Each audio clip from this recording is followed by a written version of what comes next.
여러분 반갑습니다. 민수기 말씀 묵상에 이어서 오늘부터 마태복음이 시작되어지는데, 그래서 여러분을 돕고자 마태복음 묵상 가이드를 시작하도록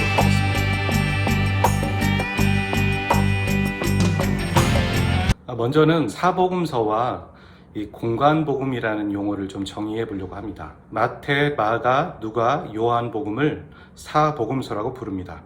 복음서라는 말을 그냥 넘기지는 마십시오. 이처럼 성경에는 간접적이고 우회적으로 예수님을 표현한 책이 있는가 하면 직접적으로 그분의 말과 행적을 담고 있는 책이 있는데, 그게 복음서입니다. 우리 신앙의 시작이 예수님을 믿음으로 시작했고, 신앙의 목표도 예수님을 닮는 것처럼 예수님을 만나고 아는 것이 매우 중요합니다. 그런데 1월 중순부터 2월까지 마태복음을 묵상할 수 있다는 것은 너무너무 좋은 기회라고 생각합니다.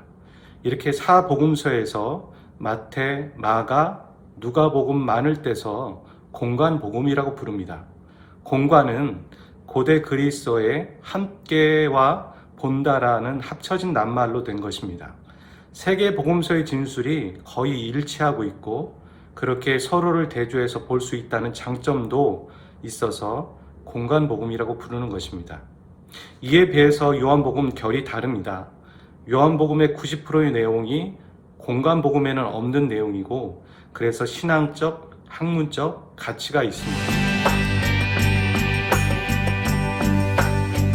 우리는 같은 말과 사건이 반복된 복음서가 4개나 필요한가? 라는 생각을 할 때가 있는데, 일반 사회에서도 하나의 사건을 여러 방송사들이 다각도로 보고 취재해서 방송합니다. 그렇게 다양한 방송사들이 있으므로 시청자들은 입체적으로 그 사건을 볼 수 있는 것입니다.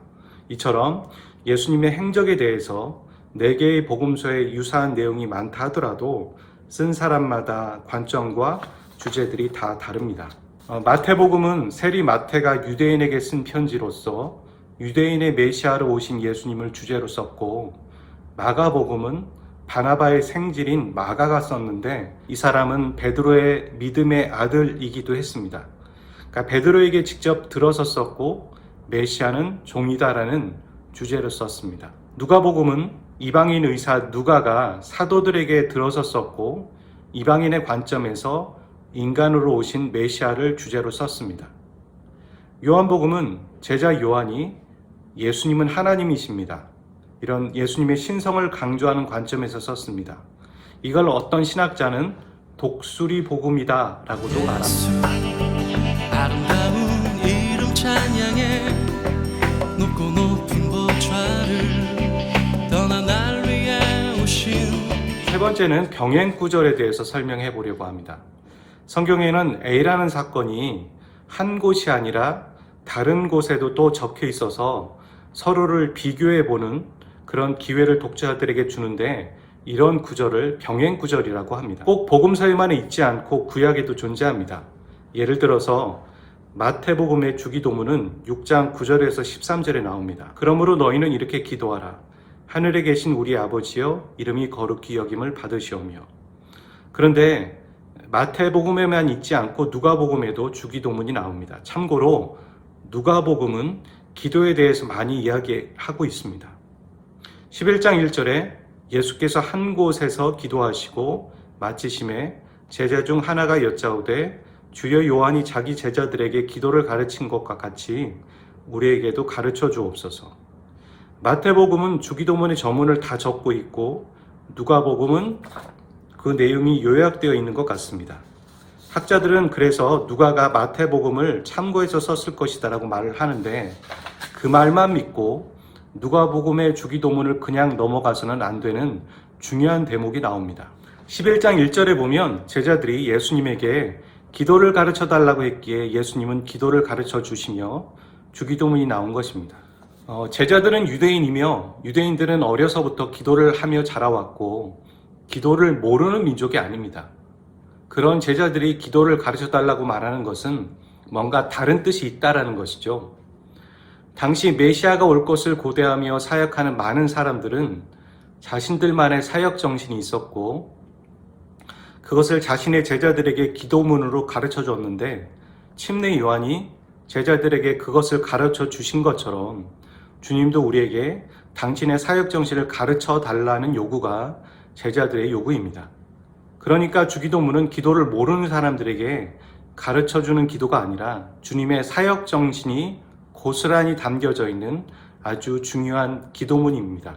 그래서 성경을 읽고 묵상할 때 이 병행구절의 존재가 있는지 여부를 확인하고 있다면 반드시 비교해보는 그러한 습관을 가져야 합니다. 이것은 우리가 성경을 대하는 기본적인 태도가 되어야 합니다. 병행구절의 존재의 여부는 요즘 어플 성경이든 성경책에 나와 있고, 저는 어플 성경 중에는 주위 사람도 많이 애용하던데 가피플 성경이 인터페이스나 여러 가지 것들이 아주 잘 나와 있습니다. 예수 그의 이름 찬양하리라. 하나님의 독생자 영광 그 안에 가득 넘치네. 우리가 묵상을 하기 위해 도움이 될 만한 얘기를 마태복음을 들어서 한번 설명해 보도록 하겠습니다. 먼저 숲을 보고 나무를 보는 습관을 가지십시오. 계속 숲을 보려고 해야 합니다. 그리고 계속 숲을 보려고 하는 태도를 잊지 마시길 바랍니다. 안 그러면 나무를 보다가 내가 지금 어디에 있는 건지 모를 때가 많습니다. 첫 번째 숲은 마태복음의 큰 주제를 기억하는 것입니다. 유대인의 메시아로 오신 예수님을 기억하십시오. 두 번째 숲은 장별로 주제를 기억하셔야 합니다. 제가 영상 끝부분에 장별 주제를 정리해서 소개해 드릴 터인데, 여러분이 어떤 구절을 묵상할 때 그 구절이 어느 장에 속해 있고 그 장별 주제가 무엇인지를 기억하시는 겁니다. 세 번째 숲은 주어진 본문의 전후 맥락을 살피고 병행 구절이 있는지를 보고 있다면 꼭 참고하시는 습관을 갖는 것입니다.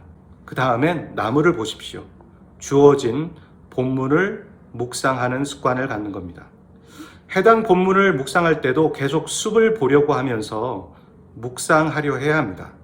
그래야 마태복음에서 말하고 싶은, 그리고 그 장에서 말하고 싶은 주제를 놓치지 않고 일관성 있게 해당 본문의 뜻을 발견할 수 있게 되는 것입니다. 그는 길이요 그는 진리요 그는 한 분 살아계신 나의 주.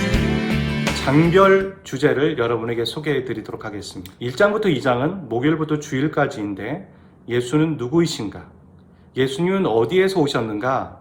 라는 주제를 담고 있고, 3장부터 4장은 다음 주 월요일부터 수요일까지 본문인데 침례 요한의 사역과 시험 받으시는 예수님이 소개되고 있습니다. 5장부터 7장은 목요일부터 2월 3일까지인데 우리가 흔히 얘기하는 팔복, 산상수훈과 하늘나라의 복음이 선포되고 있고요. 8장부터 9장은 하나님의 나라를 보여주는 기적들이 소개되고 있습니다. 10장은 파송받은 제자들, 그러니까 전도자의 자세가 나오고 있고, 11장부터 12장은 메시아의 수용과 거부가 나오고 있으며 13장은 하나님 나라의 비밀이 나오고 있습니다. 그리고 14장부터 15장은 침례 요한의 죽음과 예수님의 사역이 나오고 있습니다. 네, 저도 오늘 마태복음 1장 1절부터 17절을 잠시 묵상했습니다. 매일 성경 혹은 생명의 삶도 있고 다양한 큐티책이 있는데, 이 큐티책이 우리에게 주는 도움은 그냥 성경만 보는 것이 아니라 성경 옆에 그 안내서와 설명서가 있어서 도움이 되는 것 같습니다. 이런 묵상들을 잘하는 방법은 꾸준히 해가는 방법밖에 없습니다. 어떤 날은 이해가 잘 안 되고 본문 자체도 이해가 안 돼서 옆에 있는 해설서를 봐야지만 이해가 되는 본문들도 있을 때가 있겠죠. 중요한 것은 빼먹지 않고 꾸준히 해야지만 어색했던 것들이 익숙해지고 또 익숙해졌던 것들이 우리에게 자유함을 줘서 결국에는 즐길 수 있게 되는 것이죠. 말씀 묵상만이 아니라 운동이든 악기 연주든 다 그렇지 않습니까? 이런 것처럼 여러분 포기하지 마시고 말씀 묵상을 꾸준히 해가시는 우리 모두가 되셨으면 좋겠습니다. 영상을 마칩니다. 부활하시려 하늘 오르사